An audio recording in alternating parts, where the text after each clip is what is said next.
नमस्कार, उत्तराखंड समाचार में आपका स्वागत है। मैं प्रियम शंकर झा। सबसे पहले मुख्य समाचार। प्रधानमंत्री नरेंद्र मोदी ने अमेरिका के राष्ट्रपति जो बाइडेन को दिए विशेष उपहार। चंदन की लकड़ी के बक्से में दिए 10 चांदी के डिब्बे। उपहारों में उत्तराखंड के चावल भी शामिल।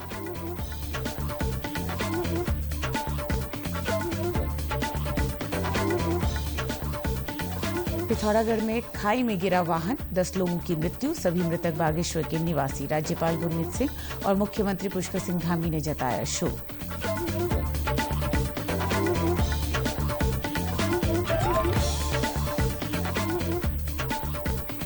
राष्ट्रपति द्रौपदी मुर्मू ने प्रदान किए राष्ट्रीय फ्लोरेंस नाइटिंगेल पुरस्कार। नर्सिंग सेवा के लिए दिया जाता है ये सम्मान। उत्तराखंड से रुद्रपुर की नर्स मंजू कैड़ा को मिला पुरस्कार।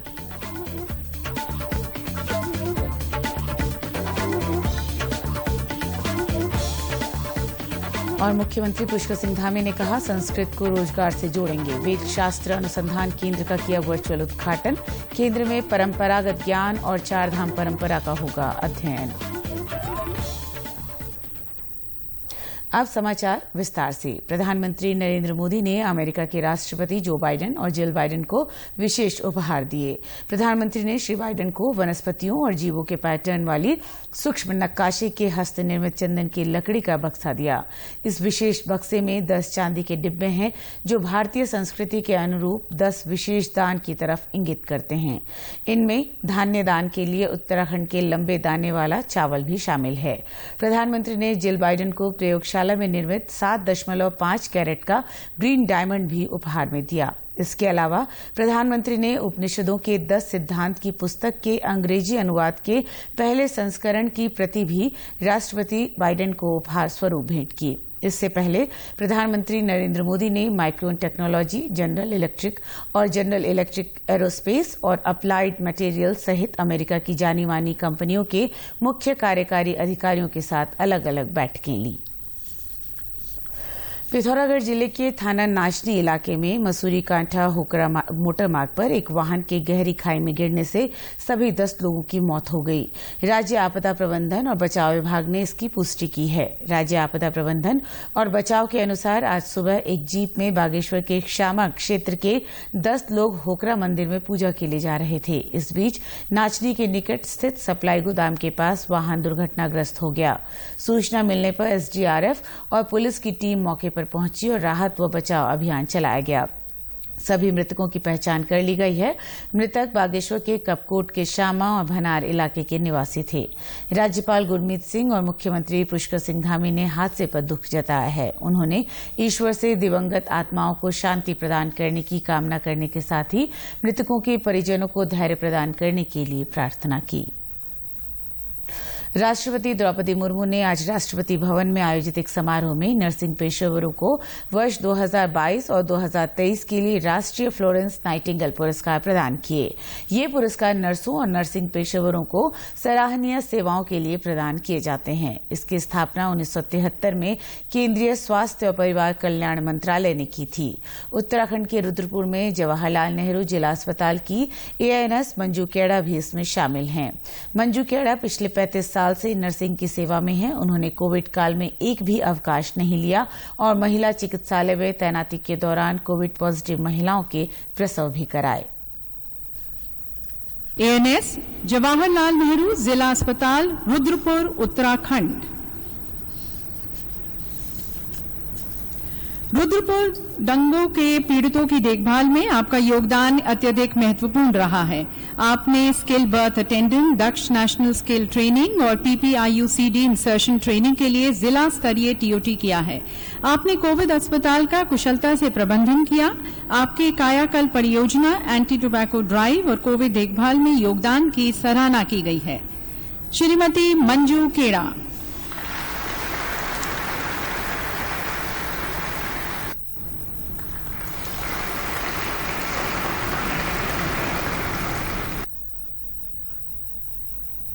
बढ़ते अगली खबर की ओर। मुख्यमंत्री पुष्कर सिंह धामी ने आज वर्चुअल माध्यम से देवप्रयाग स्थित केंद्रीय संस्कृत विश्वविद्यालय में वेद शास्त्र अनुसंधान केंद्र का उद्घाटन किया।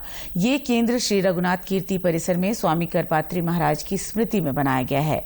इस मौके पर मुख्यमंत्री पुष्कर सिंह धामी ने कहा कि ये देवभूमि के लिए गौरवपूर्ण उपलब्धि है कि संस्कृत के क्षेत्र में श्री रघुनाथ कीर्ति परिसर बहुत कम समय में बड़ा नाम बन गया है। उन्होंने कहा कि युवाओं को स्वामी करपात्री जी महाराज से त्याग, संकल्पबद्धता और धर्म रक्षा की प्रेरणा लेने की आवश्यकता है। उन्होंने कहा कि सरकार के प्रयास हैं कि संस्कृत के माध्यम से रोजगार भी मिले। उत्तराखंड देवभूमि के साथ ही वेद भूमि भी है। हम उत्तराखंड की शिक्षा में संस्कृत का समावेश करना चाहते हैं। संस्कृत का संरक्षण और प्रचार प्रसार तभी संभव हो सकता है जब उसे रोजगार से जोड़ा जाएगा। विश्वविद्यालय के कुलपति श्रीनिवास बरखेड़ी ने कहा कि यहाँ अध्ययनरत छात्र यहाँ के पारंपरिक ज्ञान और विशेष रूप से चार धाम की परंपरा का अध्ययन करेंगे। एक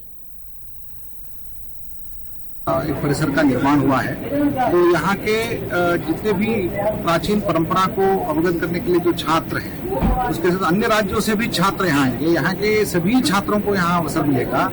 ये वेद शास्त्र अनुसंधान केंद्र के द्वारा इस भारतीय सनातन परंपरा को, विशेष करके चार धाम के इस यात्रा के संदर्भ में जो परंपरा की प्रशिक्षण चाहिए, वहाँ के हमारे बच्चों को रोजगार मिलता है, तो यहाँ के पंडितों को एक नया प्रशिक्षण मिलता है। इस तरह के संशोधन होता है, यहाँ अनुसंधान होता है।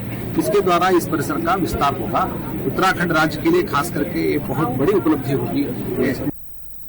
श्री रघुनाथ कीर्ति परिसर के निदेशक सुब्रमण्यम ने कहा कि वैदिक संस्कृति का जो ह्रास हुआ है और लगातार हो रहा है, उसे बचाने में ये अनुसंधान केंद्र महत्वपूर्ण साबित होगा।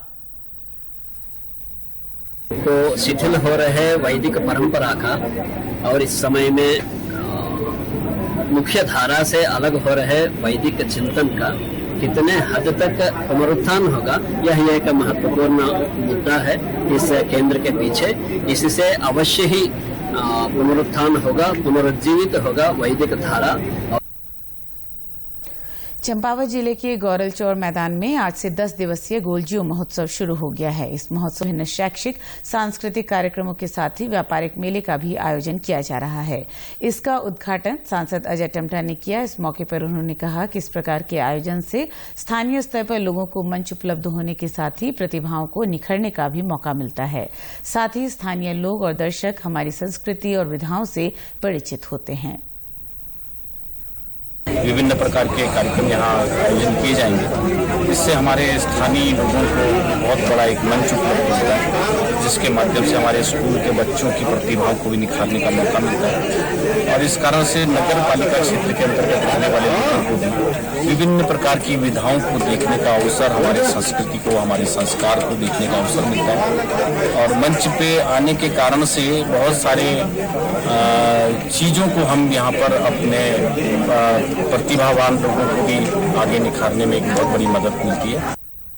महोत्सव के संयोजक और नगर पालिका अध्यक्ष विजय वर्मा ने बताया कि महोत्सव में शैक्षिक और सांस्कृतिक गतिविधियां आयोजित किए जाएंगे। इसके साथ ही सांस्कृतिक संध्या में कलाकार अपनी प्रस्तुति देंगे। आज गोलजियो महोत्सव का शुभारंभ हो गया है। ये 10 दिनी महोत्सव है।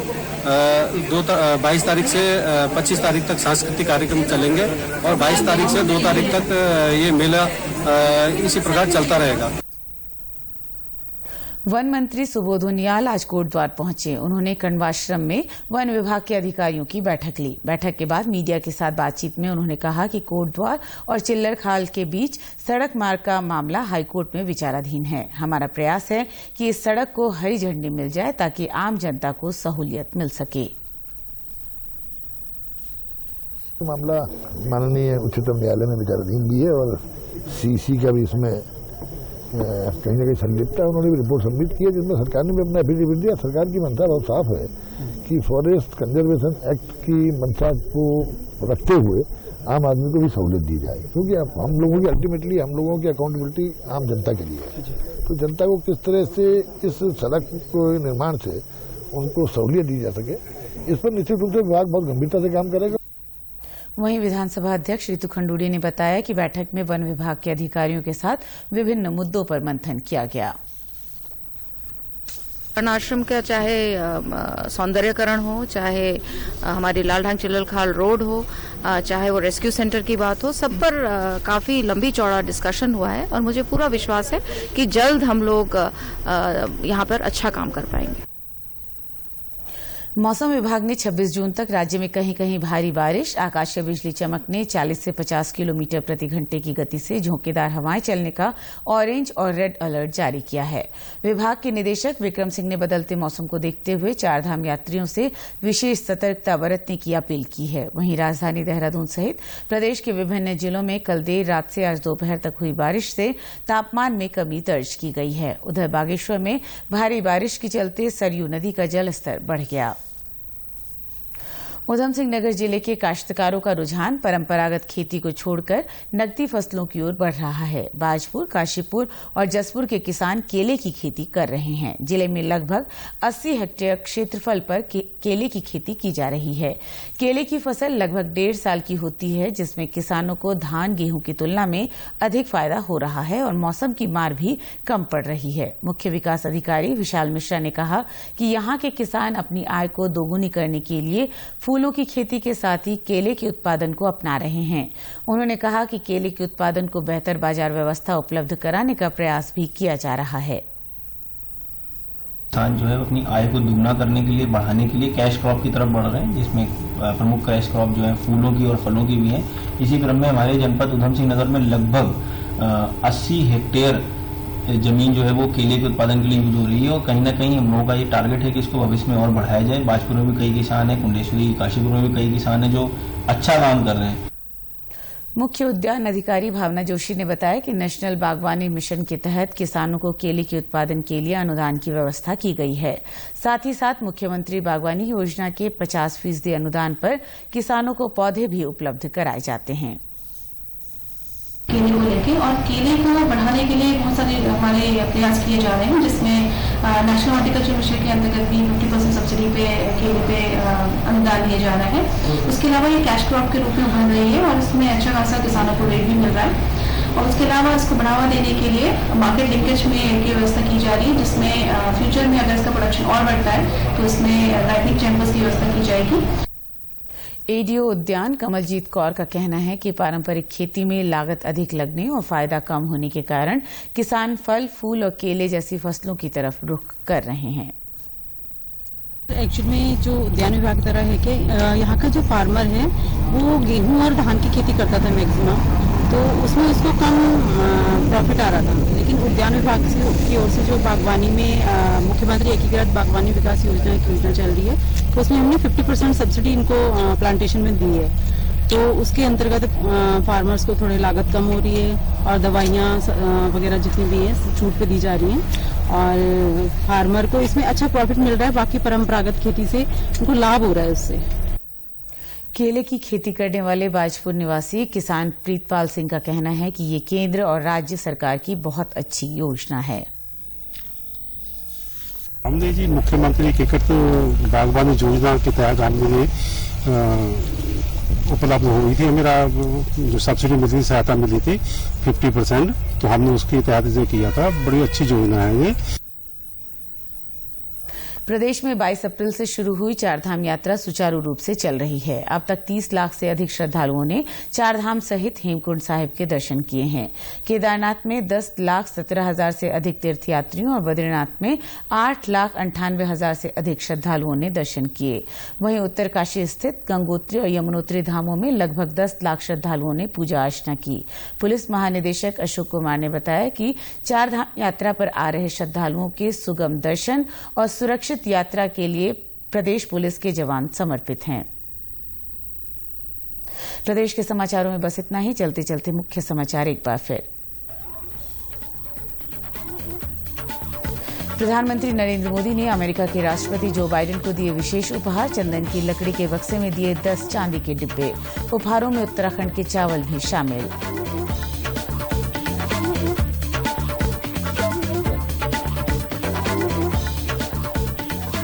पिथौरागढ़ में खाई में गिरा वाहन, 10 लोगों की मृत्यु, सभी मृतक बागेश्वर के निवासी। राज्यपाल गुरमीत सिंह और मुख्यमंत्री पुष्कर सिंह धामी ने जताया शोक।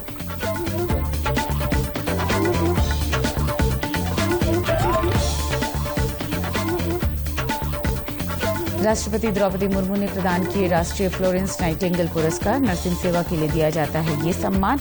उत्तराखंड से रुद्रपुर की नर्स मंजू केड़ा को मिला पुरस्कार।